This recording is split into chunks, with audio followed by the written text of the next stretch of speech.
Hello friends, આજનો vlog મારી લાઈફનો સૌથી સેન્સિટિવ એપિસોડ છે. ડૉક્ટરે કન્સલ્ટિંગ માટે અમને બોલાવ્યા ત્યારે આરાધ્યાનો રિપોર્ટ આવવાનો હતો, પણ એ ખાલી રિપોર્ટ જ નહીં પણ અમારા લાઈફની આખી દિશા ચેન્જ કરી નાખી. રિપોર્ટમાં બતાવ્યા પ્રમાણે આરાધ્યા 90% હિયરિંગ લોસ છે. એ સાંભળીને તો અમે બંને પહેલાં ચોંકી ગયા અને જાણે અમારા બંનેના પગ નીચેથી જમીન ખસી ગઈ હોય તેવું લાગ્યું.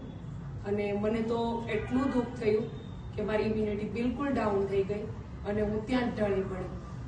પછી સુભાષને પણ ડૉક્ટર સામે કાંઈ બોલી શક્યા નહીં અને સાંભળી પણ ન શક્યા. પછી અમે બહાર આવતા રહ્યા.